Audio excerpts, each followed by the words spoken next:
If you're someone who's passionate about transforming education, which you are if you're listening to this podcast, you should check out the Charles Koch Foundation.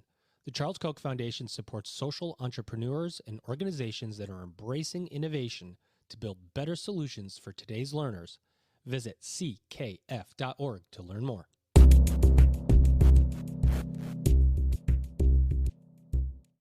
Welcome back, everybody. It's your time to EdUp on the EdUp Experience podcast, where we make education your business. And oh man, how many times I've done that? I thought to myself the other day that I should record that in advance and put it at the beginning of the episode instead of doing it every single time. But I actually kind of enjoy it, to be honest. I kind of enjoy it because I can enunciate differently. Like when I talked to my guest today, who I've rescheduled on I don't know how many, 4 or 5 times, and she's still so kind enough to make it today and show up without no-showing me. So I'll say thank you to her in advance because she's so awesome. But I think I enjoy this whole introduction of the EdUp experience. It changes every time. It's been changing over our 70-something episodes. And as this episode comes out, you may have seen that we officially passed 100,000 plays of our podcast in less than 2 years. It's literally amazing and humbling, and we can't believe it. Elvin and I literally, when I tell you guys that we talk to each other on a daily basis and go, dude, can you believe this? Like every single day we say that. Can you believe that so I just want to say a heartfelt thank you to all of our listeners and supporters and guests. And I have a person who's all 3 of those things here with me today, a listener, supporter, and now guest. And here she comes, ladies and gentlemen. I've got to appropriately introduce her. She's the future doctor, Linda Garza Battles. She's regional vice president and regional vice president of the South region and chancellor of WGU Texas. Linda, what is up? Woohoo! Hi, it's so great to be here, Joe. Great to finally meet you. I feel like I know you. I've listened to your voice for the last 2 years. And excited to be here. Thank you so much for having me. You honor me. I feel like if you've listened for that long, you could tell me what I do wrong. You know, I sound like a total idiot sometimes. Sometimes it sounds okay, but I guess we'll save that for after the recording. Thank you for coming. And I feel like I know you too. And because every single time we were about to do the podcast, I would research you. And then it's like, oh God, I reschedule on Linda. So I've researched you like multiple times. And you're doing great work. What I didn't know about you, before we talk about WGU and your role as chancellor of WGU Texas, is that you were a legislator. You spent a lot of time as a legislator, and I was not a legislator. I was a legislative aide and chief of staff. Yeah, well, that's director. What I mean. But you were in that whole government area. Yeah, I worked. How do you make that transition to higher ed from government? It was an easy transition because I worked for the chair of the House Higher Education Committee. And her name was Irma Rangel. She was a Democrat from Kingsville, Texas. She was the first Mexican-American woman elected to the Texas House of Representatives in 1976. So I started to work with her, and I started with her in 94 as a legislative aide and was promoted within a year as her chief of staff and legislative director. So worked on all kinds of higher education legislation with her, and that's how my passion developed for expanding access, equity, and attainment in higher education. So then you were at the Texas Higher Education Coordinating Board for like 20 years, and you were you were just all over the place. What, guiding institutions? Was it guiding institutions? Was it compliance? Was it both? Tell me about that piece here. Yeah, so the mission of the coordinating board and its purpose is to coordinate higher education in Texas and to advocate on behalf of the institutions, but also to regulate the degree programs that are being offered by institutions. And we also include for-profit and nonprofit? Yes, it did. So the for-profits came under the Chapter 7 of our rules, and so we had oversight over those for-profit institutions. No pun intended on that they were Chapter 7, right? So Oh, no pun intended. Actually, I think it might have been chapter 9 if my memory is That's funny. lapsing me. So anyway, but that doesn't matter.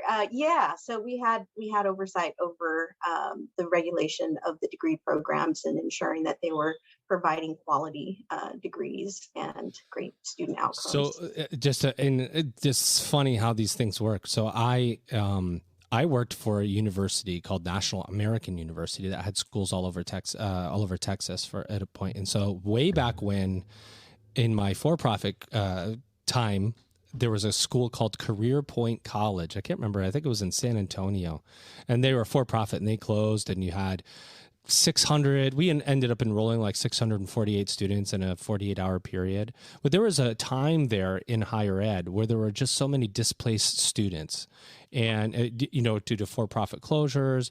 You add on now as we move forward, coronavirus and the displaced students that, displaced or disrupted students that used to be because of a school closure.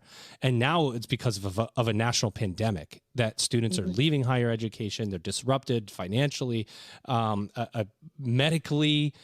It's hard, right? And so you step into your new role as Chancellor of WGU Texas and Regional Vice President in September of 2021, right? So, but you were there as Regional Director at WGU through the majority of the pandemic. What did you see, and how are students feeling, and what's happening in Texas? Well, it's we recently had some private school closures in Texas, and where WGU could step in is provide that safe harbor and allow these students to continue in their studies. And a lot of public and private institutions step up to that role as well, because we know those students have gone through a lot. And in fact, that's the role of the coordinating board, to help facilitate those connections and provide resources to students so that they can find their way to continue. Amazing. Yes, and so at WGU, we did see that. I started in April, right at the beginning of the pandemic, and I saw, unfortunately, a lot of pivoting by the traditional institutions, really pivoting to online education and trying to continue their services. I think that for the most part, they did an amazing job in really overnight being able to accommodate students. So we did see a lot of that disruption at WGU. Of course, we were going strong. We continued to go strong. We continued to grow. In fact, last year we graduated about 50,000 students. Wow. And so, yes, and we actually, over our time frame that we've been in existence for now 25 years, beginning in January of next year, we recently graduated 250,000 students over that time period. In Texas, we have WGU Texas, which is a state affiliate of Western Governors University, and we were created by the governor 10 years ago through an executive order. And so we have served over 20,000 Texans during that time, and we currently enroll nearly 14,000 Texans. And they're all located across the state of Texas in about 233 of the 254 counties across the state. So we have a huge impact, but not big enough, because unfortunately, when you look at the statewide data as compiled by the Texas Higher Education Coordinating Board, we have seen a significant decrease in the number of students who are enrolling in higher education directly from high school, where in 2019 it was at 51.2% of the students enrolling directly into college. That has slipped to 44.9% in 2020. Oh my God. Yeah, That's not good. That's not good. And so as I'm going in my new role around the state of Texas and visiting with partners and trying to establish new partnerships, my message has been, we need to work together to address this. We're slipping in terms of our overall Hispanic enrollments, where we were making such great progress prior to the pandemic. And we just have to do something. We need to deliver higher education in different ways in order to serve students where they're at, and provide them with that flexibility and affordability to opportunities so that they can get into the workforce, upskill or reskill. So I feel like we are really working together in the state of Texas to address these needs. And I'm excited about what the future holds. Yeah, you also have a lot of business and industry coming in. So there are a lot more people. I think Texas is taking a lot of relocations right now. It really is. We've got Tesla in Austin, Oracle. I think the governor and the legislature have done a good job to make sure and making Texas an attractive place to do business. And so that's really attracting a lot of Californians. It's really attracting a lot of Yes. Californians is what it's attracting. That's right.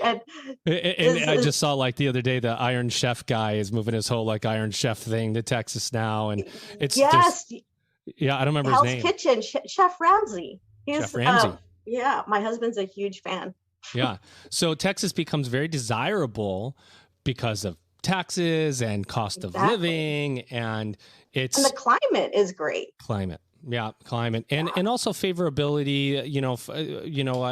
As somebody who's lived in California, it has been just a tad bit crazy with coronavirus and masking and demasking and here and there and whatever. And Texas has been a little bit more, I don't know, organized, as it were. And I'm not political. I guess I could say whatever I want. I'll probably get in trouble. Someone will go, Joe, you're going to get in trouble for that.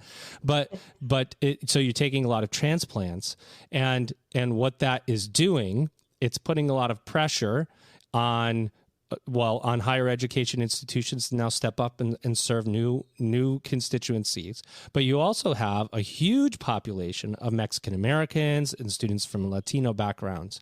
And I bring this up for a couple of reasons. Number one of my biggest takeaways, and I said this on a previous episode, from going to Doha for the World Innovation Summit on Education, was how highly valued higher education and education in general is in the global community, because they look at it as foundational for economic success of the country, and how for granted we take it here in the United States to some degree.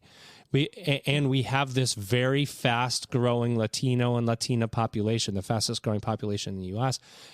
And what does the Latino community say about higher education, Linda, from your perspective? And you're from a Mexican American background as a female leader. Is it valued in the Latino community, higher ed, Latino community? Absolutely, it's valued, and I will I will argue with anybody who says otherwise. We do value higher education. The issue is that there are so many barriers to accessing it. Financial is number one. Number two is just work responsibilities, work and family responsibilities. And oftentimes Latino families, because they're first generation, don't know how to maneuver higher education, how to access financial aid. Yes. And so they need additional resources, additional support to provide that information. Information is empowering. And so that's what WGU, I think, is such a great option for individuals who don't have the time to benefit into going to a traditional brick and mortar institution, or don't have the resources. So providing that flexibility, that affordability through an online competency-based education model provides that option to really help us fulfill our mission of changing lives for the better by providing pathways to opportunity. Yeah, I was talking to this one foundation, a woman who had started foundation. She was talking about, I don't know, somewhere in Rwanda or something, where a nonprofit took old buses and turned them into mobile libraries and took them into places where students could go and get a book because they're in these rural areas. And I think, how do you take something like that that's so simple and take it to a first world country like the United States, and it's the type of model that WGU has. It's about expanding broadband internet access. And Scott Pulsifer, who actually was the first ever president on the EdUp experience, he was the first ever president we interviewed, probably gave us the chops to go out and get other presidents. So we thank him for that. But he talks about access as a foundational piece of broadband internet access as a foundational piece to expanding education, and he champions that. And I just think, how do we take that simple concept of a mobile library and a bus and apply it to our rich nation of technology and get it to the people who don't have it? I mean, shouldn't we be able to do that? Shouldn't the U.S. be able to do that? Where there's a will, there's a way. And I think the pandemic really highlighted the inequities in this regard. And I'm very proud of WGU and the work that Scott Pulsifer has done with other partners, such as National Governors Association, leading the way nationally and state by state to expand access to broadband. And that doesn't mean just the infrastructure, but it's also the subscription for those inner city household families that cannot afford the subscription. It also extends to digital literacy. So all of those things, I think, are critical. And until we have broadband as a utility in every household in America, we won't reach that equity that we need in that regard. Yeah, you wonder if the government just goes one day, let's take this $2 billion package or $1 billion package, and we're just going to give everybody free internet for 2 years. You know what I mean? Or you just wonder if there's something that can be done to that regard. I mean, I know there's so many complications of sometimes it's running the lines, so to speak. It's Wi-Fi. It's all of these barriers that exist. Talk about your journey as a Latina leader in higher education and coming up through the ranks. What barriers did you have to face, and what do you do about those now? Because you must personalize those and go, okay, I had to jump over logs to get to where I am. How do I make it easier for people from the Latino community? Oh, great question. And thank you for that question. I was born and raised in El Paso, Texas. And I went to a high school, Isleta High School, where I graduated in the top 10% of my class. I thought I was academically prepared. Luckily, University of Texas at Austin had a policy at the time that automatically admitted students who graduated from the top 10% of their high school class. And because I graduated in the top 10%, I was automatically admitted. And attended UT and just bombed my first year. And I was shocked because I thought I was academically prepared. Appropriate. I try to get the timing right. Sometimes it comes out. And so I struggled academically. I went back to El Paso. I took some additional courses at UTEP, and I was determined to come back because I felt like a failure.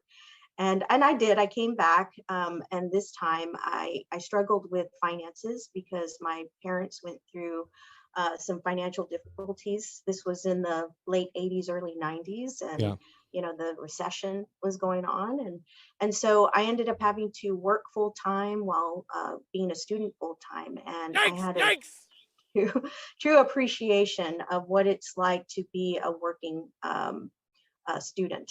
And I made it through. I graduated in 5.5 years, which was back then too long because you should be graduated in 4 years. And I know we're making that comeback now. More and more. That's about the national average, though, for a 4-year degree. It's like five and almost 6 years. Yeah, I mean, 6 years. Right. And so much of it is because of those things. It's working, and it's sometimes it's changing majors or taking breaks. So that's real, though. That's the way it goes. And that's exactly what I did. I changed majors because I struggled in business, which I thought I was wanting to do. And then I transitioned to psychology, which I loved because I'm much more oriented towards those interpersonal connections with others. And so I excelled and graduated, and it was great, but it was a struggle. And I know hard work and knowing what your resources are, where you can tap into. I did take out student loans.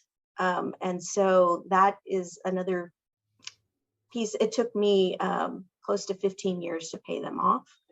And it really did determine the trajectory of my career, because I wanted to originally go into clinical psychology and work in that field. And I couldn't find a job without going to graduate school. And Right. I made a decision not to.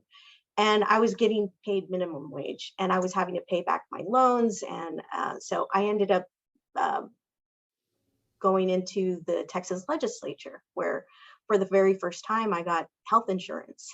And it was incredible. That would have to been me. glorious, right? Like, oh, what is this? I can go to the doctor without worrying about cash or, Yeah, I never went to the doctor. And Yeah. so even growing up, my parents rarely took us to the doctor unless it was an emergency.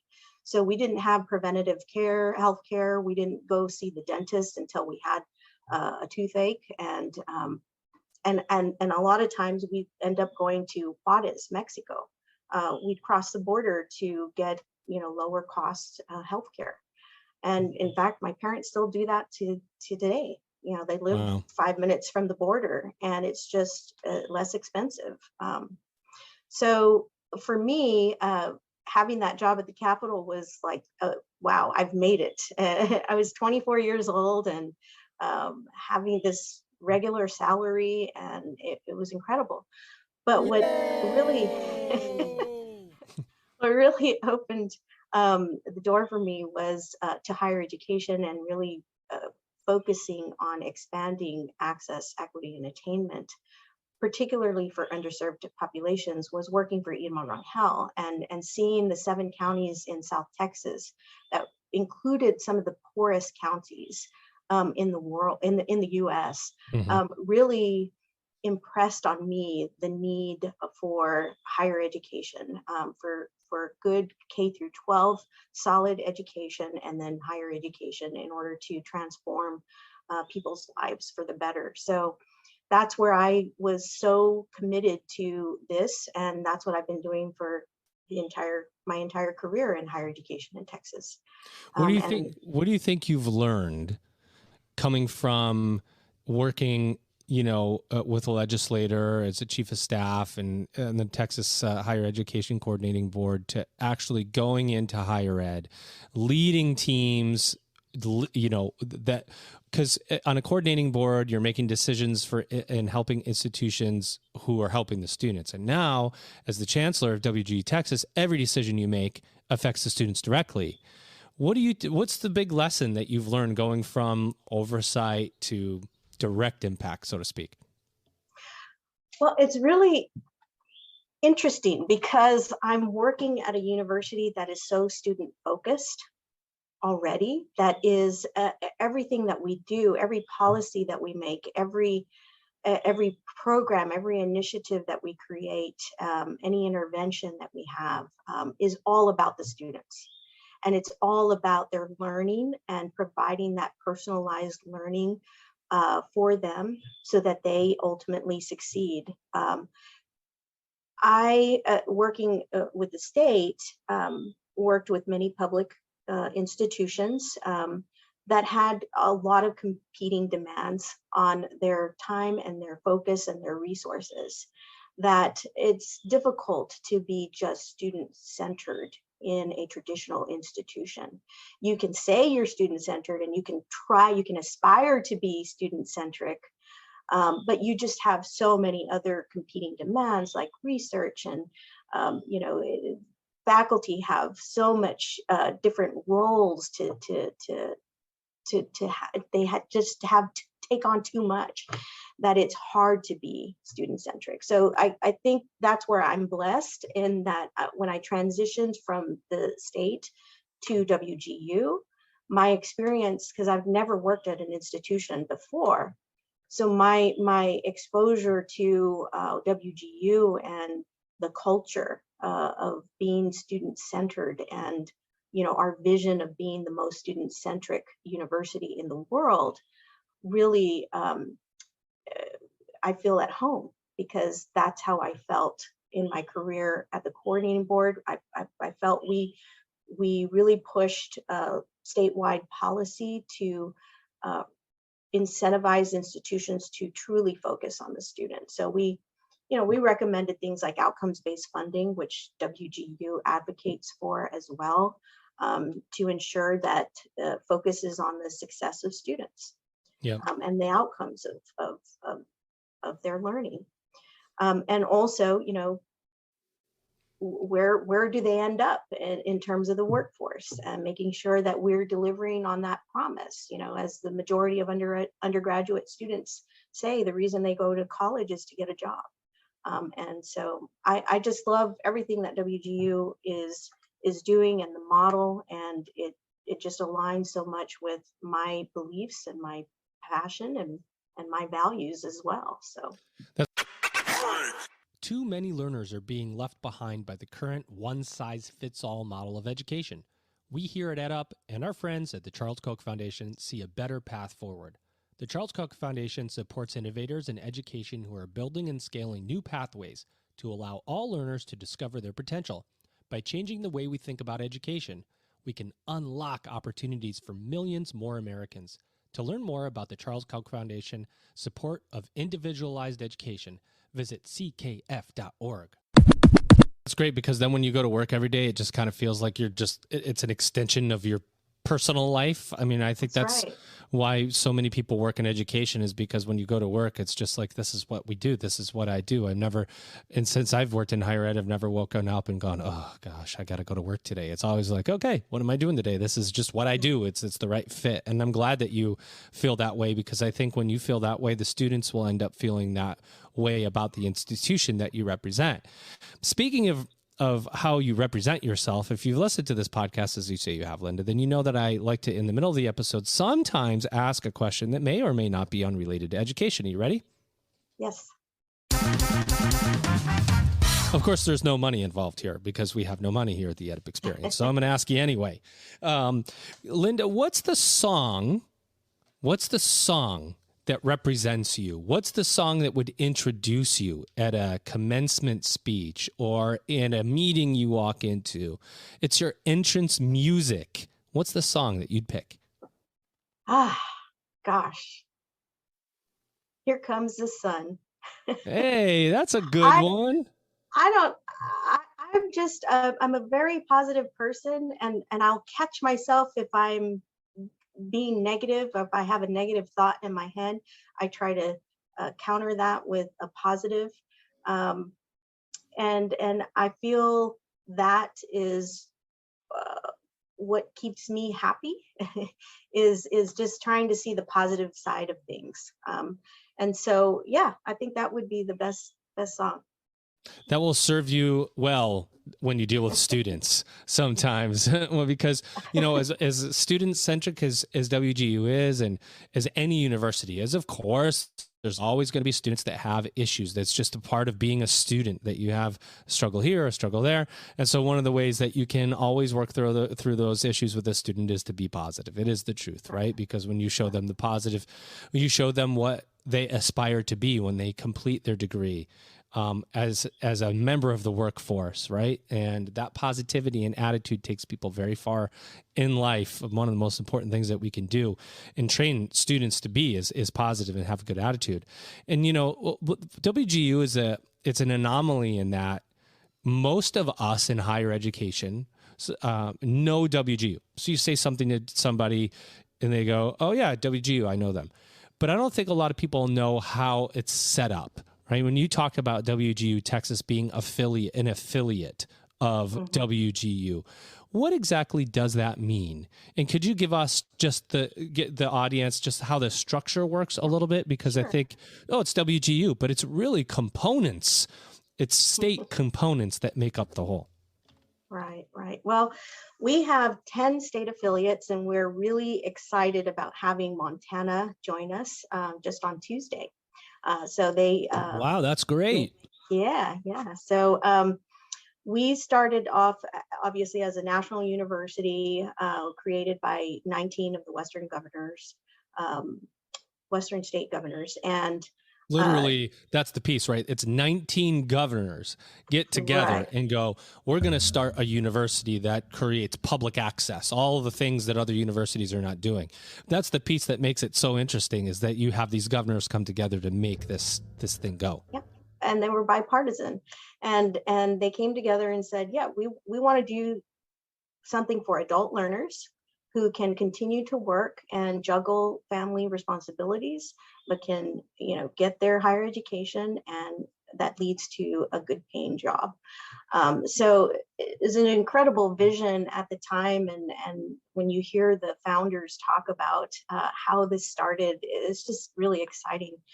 But in terms of the state affiliate, so in Texas, as I mentioned earlier, we usually go through the governor and get the governor's support of creating the state affiliate. And so, like I said, we've done it with 10 states, but we recently pivoted to a regional model. And that's why I'm the regional vice president for the South region. So the South region has 5 states, which includes Texas, Arkansas, Oklahoma, Louisiana, and New Mexico.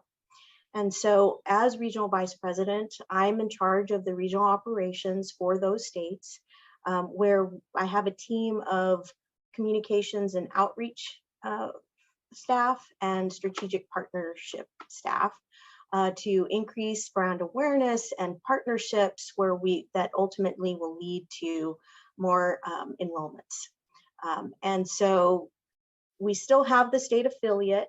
So we've branded WGU Texas. People in Texas know who we are, and we usually, siphon the data, to make sure that we are including, when we report out on WGU Texas results, that we're only including individuals who live in Texas. And so that's how the other states do it as well.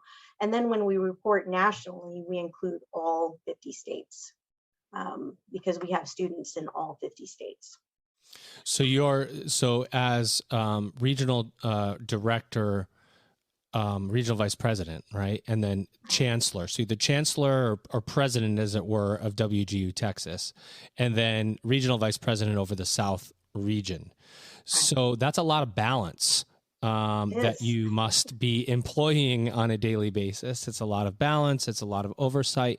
The reason I'm going over this is because for other university presidents, for those aspiring to be a president, WGU is a massive organization. So your job, you must oversee, if you've got 20,000 in Texas, my guess is you've probably got 40,000 total, 50,000 students total across those states? No, we have about 25,000. So okay. Texas is the biggest. I was going to say, then that's the lion's share. Yeah. Yes. So that's still a lot of students, 25,000, and you roll over a five-state infrastructure. How do you keep it all straight? I mean, how do you make sure to balance your time and keep those other state, what would they be, like directors of the state? They must have like a leader of each state that reports in, or do you just oversee? First of all, I have a great team and we work really well together, and each of our strategic partnership managers are assigned certain geographical areas that they are responsible for.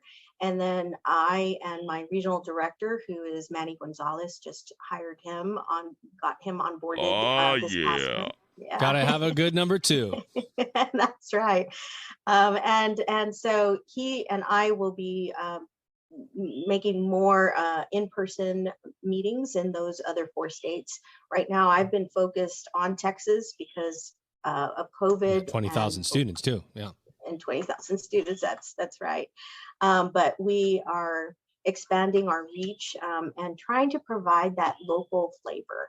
And that's what I meant about the regional approach, is really being in tune with what the needs are for students and employers in these areas, in these regions. And so that's what my team does, is we know what the needs are, we know what the high demand fields are, what the jobs are that that have high demand, and so we can communicate that to our colleges. We have 4 colleges, and so we can better be strategic about what we're going to be marketing and who we're going to be marketing to, and so forth. The wonderful thing that oh, go ahead. I'm sorry. Go ahead. I just wanted to say that the wonderful thing about WGU is our more intentional focus on underserved populations, students of color, low income, rural students, and first generation, and also with the military. We're one of the most military friendly institutions in the US. And we also are transfer friendly. So we have great partnerships with community colleges. I was just going to ask that. That was my question. Like, are you going into these states, Texas, where you're more established, but the other states that you named, and go in and say, hey, the community college system, let's create transfer pathways? Because we know, anybody who works in higher ed knows, transfer policies are usually pretty screwed up. I mean, the fact that you have terrible. The fact that you go and you pay for something and then you have to repay for it, because some school says, it's close, but it's not exactly what we're looking for. It makes it very difficult to, I don't know, it makes it frustratingly. Right. Well, I have to commend Texas though, because Texas really made a big effort last session, 2 sessions ago, to really streamline transfer between institutions, public That's great. institutions in Texas. And I know the coordinating board has been spearheading that along with the Texas Association of Community Colleges and other key public university systems. And I will tell you that it's not perfect, but Senator Royce West out of Dallas is the one that spearheaded this, and he just was so frustrated by the transfer policies, because he'd been asking the same questions about how are we addressing this so that students have a more seamless transfer process and they're not having to repeat courses. He's been asking these questions for decades, and so I'm pleased to see that movement, and hopefully the results will show. I'm sure they will. And that's yeah. huge, right?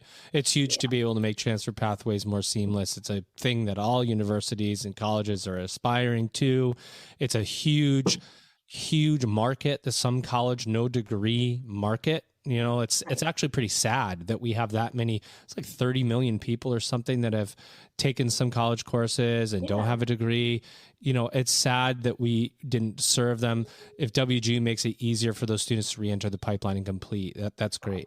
Talk about one of the maybe lesser known facts about WGU, and I know a lot about them since I talked to Scott multiple times now, is the idea of vertical integration. It's covering the entire pipeline. So there's WGU Academy, which helps students get in, take non-credit courses that could turn into credit courses, and that's for to dip your toe into the water student who may not be ready for higher ed completely, but walks in.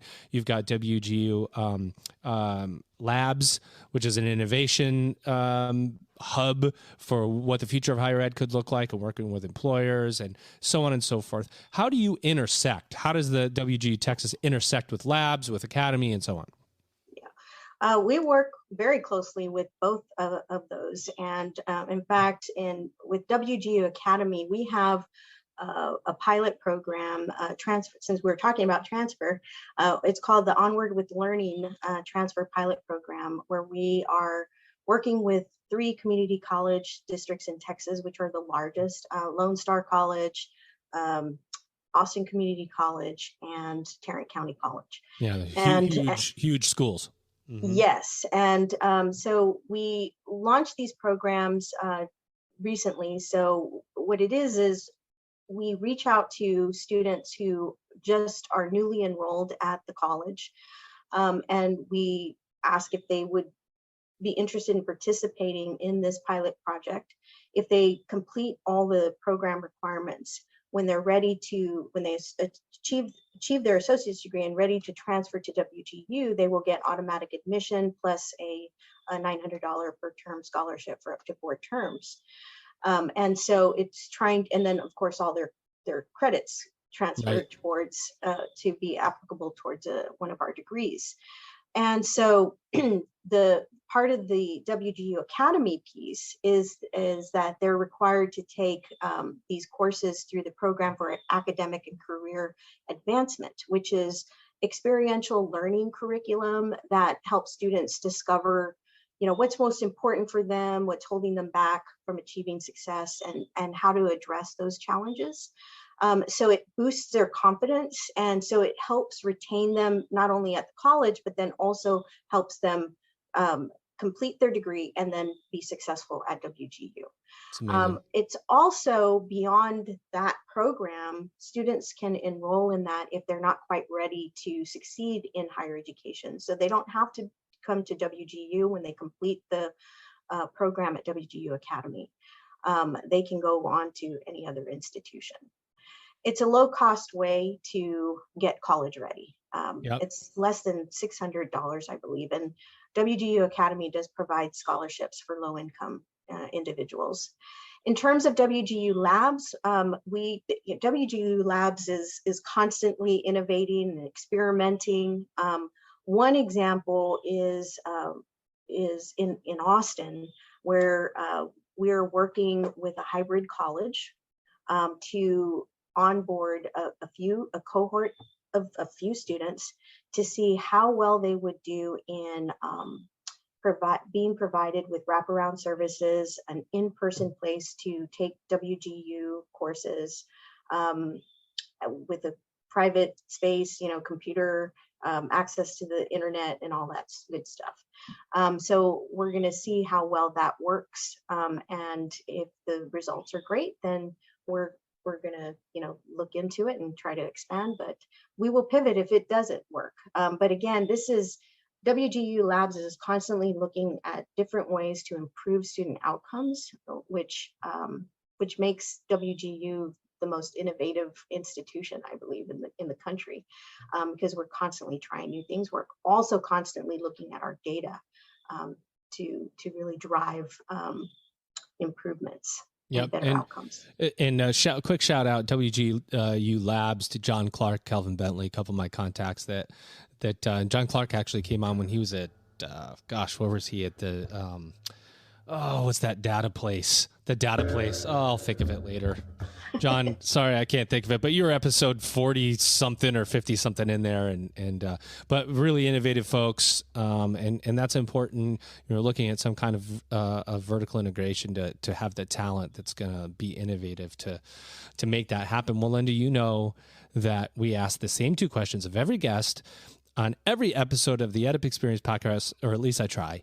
Number one, what didn't we say or talk about related to WGU or WGU Texas specifically that you'd like to say or talk about? And secondly, what do you think the future of education, higher education, looks like? Well, I did mention that we are celebrating our 25th anniversary next year. So we're excited about kicking that off in Dallas in February. So more to come about some activities that we're planning around that, but we're hoping to have a huge splash. So we're really excited. But in terms of WGU Texas, I believe I covered everything that I wanted to cover. So we're doing great things here in Texas. We're supportive of the state's overall higher education plan, 60 by 30 Tex. We love that the Commissioner of Texas has focused on adult learners as part of that plan, sort of revision of that plan, and focusing on equity. So in terms of what keeps me up at night is institutions not responding to students' needs quickly enough and not waking up to the reality of this new world, as we've seen with the pandemic, has accelerated this disruption that is needed in order for us to higher education to expand our reach to all individuals. Everybody deserves access to high quality education, and we need to meet individuals where they're at. And that means changing the way that we deliver higher education. And I want to just emphasize that that doesn't mean that traditional institutions, they have a very important role. We're not suggesting that, they change that, because there will always be a demand for those services, but that we look to providing multiple pathways that meet individuals' needs. And I think with that, then we can truly become an educated society. And with all the benefits that come with that, we will be a better society and a better nation. Wow. That was absolute fire. I really appreciate your perspective, Linda, especially because you're so tied in with the legislators in the state and the ideas that come from commissions and boards that are overseeing higher ed. It's just another perspective on top of what we know to be regular, quote unquote, higher ed perspective. I really appreciate you coming on the show, and I'm glad we finally made it happen. Yeah, well, thank you so much. I appreciate it as well. And it's been a pleasure meeting you in person. I hope one day virtually, but I hope one day I'll also meet Elvin and Lisa. Elvin, the producer of the EdUp Experience podcast, of course. Well, we appreciate you, Linda. There she is, ladies and gentlemen, the future Dr. Linda Garza Battles. She's Regional Vice President of the South Region and Chancellor of WGU Texas. Ladies and gentlemen, you've just EdUp'd. The purpose of education is to help learners discover their aptitudes and interests, develop their skills, and then deploy that knowledge to benefit themselves and others.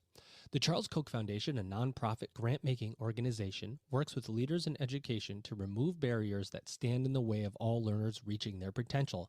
They support individualized and flexible models that improve access and quality for millions of Americans. They also support apprenticeship and upskilling programs that connect learners to in-demand jobs that match their skills and interests. The foundation is looking for new partners to challenge the status quo and transform the post-secondary education system. Learn more about their partnership opportunities and apply for a grant at ckf.org. You can also find them on Twitter at C. Koch Foundation and LinkedIn by searching Charles Koch Foundation.